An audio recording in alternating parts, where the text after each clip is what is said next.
sem esforço, torne mais fácil o que é mais importante de Greg McKeown. Capítulo 9. Progredir, a coragem de ser tosco. Em 1959, um magnata da indústria britânico chamado Henry Kramer sonhou com um futuro em que o voo movido por força humana seria acessível para todos. Decidido a fazer o possível para concretizar esse sonho, ele lançou o Prêmio Kramer, uma recompensa generosa para incentivar projetistas a construírem aeronaves que pudessem ser movidas inteiramente por uma única pessoa. Um prêmio de 50 mil libras iria para a primeira equipe que criasse uma aeronave capaz de voar fazendo um 8 em torno de 2 obeliscos com 800 metros de distância entre si. E um prêmio de 100 mil libras foi oferecido à primeira equipe que cruzasse o Canal da Mancha numa dessas aeronaves. Dadas as realizações aeronáuticas da época, construir o que se resumia a uma bicicleta voadora viável parecia um desafio realista. Afinal de contas, meio século se passará desde que Orville Wright fizera seu voo ao sul de Kitty Hawk, na Carolina do Norte, e 40 anos desde o primeiro voo transatlântico sem escalas. Uma década antes, Chuck Yeager rompera a barreira do som. E apenas uma década depois Neil Armstrong e Buzz Aldrin pisariam na Lua. No entanto, por mais que o desafio parecesse factível, muitas equipes talentosas tentaram e fracassaram ao longo de mais de 17 anos. Entra em cena Paul McCready. Amarrado a uma dívida imensa na época, ele não tinha uma equipe propriamente, eram amigos e familiares, como o filho adolescente, que alistou como piloto de testes. Enquanto isso, os concorrentes contavam com bastantes recursos e pessoal e construíam grandes aviões complexos e elegantes, com asas de ampla envergadura, muitas costelas de madeira e revestimento de metal ou plástico grosso. Mas essas equipes não chegavam nem perto de ganhar o prêmio. A princípio, McCready não conseguiu descobrir por quê. Então entendeu, todos estavam trabalhando para resolver o problema errado. O verdadeiro desafio não era construir uma aeronave elegante que fizesse o 8 em volta dos 2 obeliscos, era construir uma aeronave grande e leve, por mais feia que fosse, que pudesse cair, depois ser consertada, modificada, alterada e reprojetada e depressa. Foi então que, de repente, ele percebeu, existe um jeito fácil de fazer. McCready e o filho se puseram imediatamente a trabalhar num modelo inspirado num dos mecanismos mais simples e aerodinâmicos da natureza, o voo dos pássaros. Em 2 meses, eles já voavam na primeira versão do Gossamer Condor. O veículo pesava apenas 25 quilos e parecia amador, principalmente quando comparado aos modelos mais esguios que os outros tinham criado, mas a questão era exatamente essa. McCready disse, se a aeronave caísse no pouso, a gente pegava um cabo de vassoura e fita isolante, colava o cabo no lugar e voltava a voar em 5 minutos. Por outro lado, um acidente desses faria com que as outras equipes maiores e mais sofisticadas ficassem impedidas de voar durante uns 6 meses. Com isso conseguimos uma enorme experiência de voo. No decorrer de poucos meses, o Gossamer Condor fez 222 voos, às vezes vários no mesmo dia. Algumas máquinas concorrentes não fizeram isso em sua vida inteira. Foi no 223 o voo que o Condor cumpriu o desafio do 8 e ganhou o primeiro prêmio Kramer. 2 anos depois, McCready levou o segundo prêmio Kramer quando o Gossamer Albatros cruzou o Canal da Mancha. Sua ideia mais brilhante não foi nenhuma descoberta avançada da ciência do voo. Foi simplesmente compreender que se concentrar na elegância e na sofisticação do aparelho era, na verdade, um obstáculo ao progresso. Um modelo feio que pudesse cair e ser consertado e reprojetado depressa tornaria muito mais fácil progredir no que realmente importava, construir uma aeronave que, como McCready explicou, pudesse virar à esquerda, virar à direita, subir o suficiente no início e no fim do voo. Do mesmo modo, em nossa busca pelo que importa, se você quer construir uma aeronave melhor, não tente acertar tudo na primeira vez. Dê uma chance ao tosco, por mais feio que seja, para que você possa cair, consertar, modificar e reprojetar depressa. É um caminho muito mais fácil para aprender, crescer e progredir no que é essencial. Comece com algo tosco. Muitos de nós somos impedidos de produzir algo maravilhoso porque entendemos mal o processo criativo. Vemos algo excepcional ou bonito já terminado e imaginamos que tenha começado como uma linda versão daquilo que estamos vendo. Mas a verdade é o extremo oposto. Ed Catmull, ex-CEO da Pixar, já disse, todos começamos feios.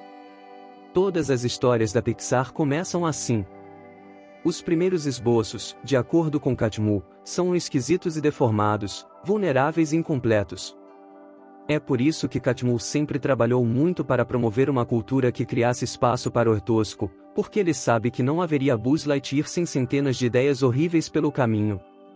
Como ele explica, a Pixar está configurada para proteger o bebê feio do nosso diretor. Na farmacêutica Pfizer, há um programa chamado Edaritotry, Ouse Tentar, que enfatiza 7 aspectos específicos para promover inovações. Por exemplo, frescor incentiva os funcionários a encontrar ideias em lugares novos, a brincadeira se inspira na curiosidade e na diversão das crianças, e a estufa protege de críticas duras às ideias em fase inicial, por mais toscas que sejam, para que possam crescer. As pessoas mais perfeccionistas tendem a ter dificuldade com a ideia de começar com algo tosco, elas se exigem um padrão de perfeição elevado em todos os estágios do processo. Mas o padrão que procuram manter não é realista nem produtivo. Por exemplo, muita gente cita o aprendizado de outra língua como um projeto essencial, um sonho importante, mas nunca pratica o idioma porque tem vergonha. Elas querem ser impecáveis, ou, pelo menos, não passar vexame, desde o começo. Um amigo meu que ensina espanhol tem outro ponto de vista. Como estudante excepcional, com graduação em Direito na Universidade Stanford e doutorado em Princeton, ele aprendeu que, quando se trata de idiomas estrangeiros, abraçar os erros acelera o aprendizado. Ele instrui seus alunos de idiomas a imaginar que tem um saco com 1000 miçangas. Toda vez que cometerem um erro conversando com alguém na língua que estão aprendendo, eles vão tirar uma miçanga. Quando o saco estiver vazio, eles terão dominado o nível 1. Quanto mais depressa cometerem esses erros, mais depressa vão progredir. Tem algo novo que você quer aprender mais que o intimida? Algo que sabe que lhe acrescentaria muito valor, em termos pessoais ou profissionais, mas que o assusta por causa do caminho longo até dominar o assunto? Então experimente nossa versão do exercício do saco de miçangas e mude o foco para cometer o máximo possível de erros quando estiver começando. Não há maestria sem erros. E não há aprendizado sem a coragem de ser tosco. Por exemplo, decidi recentemente fazer um curso online. Para conseguir a aprovação no final, eu poderia ler a montanha de material com atenção e minúcia, assistir a todos os vídeos, fazer anotações detalhadas e decorar tudo, com a meta de acertar 100% de todos os testes, todas as vezes. Seria uma trabalheira insana. O mais provável seria eu acertar tudo nos primeiros testes e me esgotar, abandonar a iniciativa e nunca chegar à prova final. Em vez disso, decidi simplesmente fazer o teste sem nenhum preparo, sabendo que erraria cerca de 50% das respostas. Na verdade, minha meta era esta: errar o mais depressa possível para ver as respostas certas. Eu não queria desperdiçar tempo e energia com o que já sabia, queria ver o que não sabia, para poder me concentrar nesses pontos. No começo, minha pontuação foi péssima em vários testes.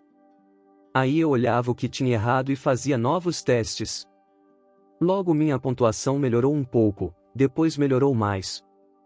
Mais cedo ou mais tarde terei o conhecimento de que preciso para passar na prova. Barateie o fracasso.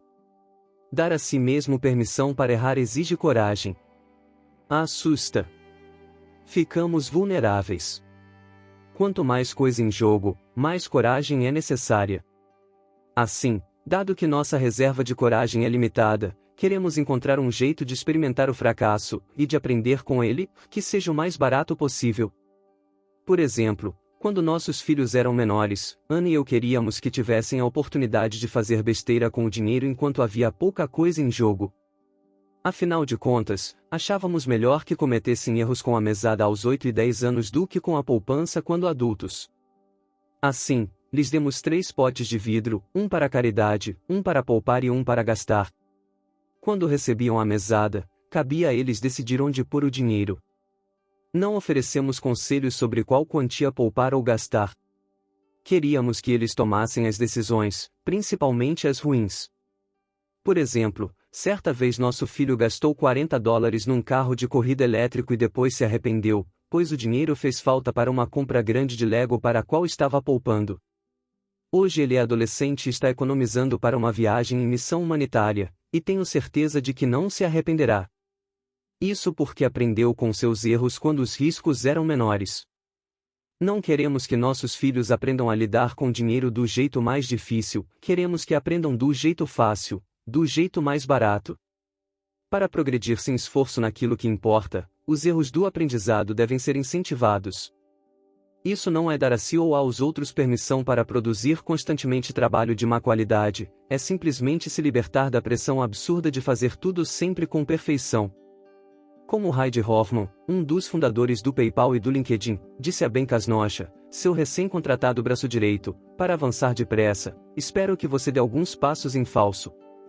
Acho aceitável uma taxa de erros de 10% a 20% e se com isso você puder avançar depressa. Ben recorda, eu me senti autorizado a tomar decisões com essa proporção em mente, e foi incrivelmente libertador. Não surpreende que Reid defenda a mesma filosofia no empreendedorismo e nos negócios. Se não tiver vergonha do primeiro produto que lançou, ele diz, você lançou tarde demais. Ou, em outras palavras, quando se trata de lançamento de produtos, imperfeito é perfeito. Proteja seu bebê tosco das críticas duras da sua cabeça. Outra forma de tornar o fracasso mais barato possível é proteger nossa iniciativa tosca das críticas duras da nossa cabeça. Em vez de se envergonhar do saque que bateu na rede, comemore por estar na quadra. Em vez de se diminuir pelo mais minúsculo dos erros, orgulhe-se de ser improvável que você volte a cometer o mesmo erro. Sempre que se sentir inseguro com algum desafio importante que aceitou, converse consigo mesmo como falaria com um bebê aprendendo a andar, você deu o primeiro passo. Pode se sentir um pouco instável agora, mas já começou. Você vai chegar lá. E lembre-se de que toda grande realização é tosca no começo. Todas elas. Como disse o dramaturgo irlandês George Bernard Shaw, a vida passada cometendo erros é, além de mais digna, mais útil do que uma vida passada sem fazer nada. Adote a estratégia do rascunho zero. Conheci muita gente que sente o chamado de escrever um livro. Mas, em geral, essas pessoas desistem antes de produzir o primeiro rascunho do primeiro capítulo. A crença de que toda frase tem que ser perfeita ou quase perfeita para ser merecedora da página as impede até de iniciar o processo. Recomendo que adotem a estratégia do rascunho zero. Isto é, escreva uma versão tão tosca desse primeiro capítulo que nem possa ser considerada um primeiro rascunho. A ideia do rascunho zero é escrever qualquer coisa. Quanto mais tosca, melhor. Não é preciso que ninguém veja. O texto nunca terá que ser julgado. Nem pense nele como rascunho, são só palavras numa folha de papel. Você ficará surpreso ao ver como é fácil fazer a criatividade fluir dessa maneira. A premiada poeta e memorialista americana Maya Angelou disse, quando estou escrevendo, escrevo. Então é como se a musa se convencesse de que falo sério e dissesse, tudo bem. Tudo bem. Já estou indo. Margaret Atwood, a prolífica escritora de 18 livros de poesia, 18 romances, 11 livros de não-ficção, 9 coletâneas de contos e 8 livros infantis, escreveu, uma palavra depois da outra é poder. 110 até palavras toscas são mais poderosas do que uma página em branco. Na verdade, são muito mais poderosas, porque não pode haver obra-prima mais tarde sem essas tosqueiras do início. Portanto, se estiver se sentindo oprimido por um projeto essencial porque acha que tem que produzir algo impecável desde o princípio, basta baixar seus padrões para começar. Seja escrever um livro, compor uma música, pintar um quadro ou qualquer outra iniciativa criativa que o atraia, a inspiração vem da coragem de começar com algo tosco. Quando aceitamos a imperfeição, quando temos a coragem de ser tosco, conseguimos dar o primeiro passo. E, assim que começamos, ficamos um pouco menos toscos, depois menos ainda. Mais cedo ou mais tarde, de um início tosco virão avanços excepcionais e sem esforço nas coisas que mais importam.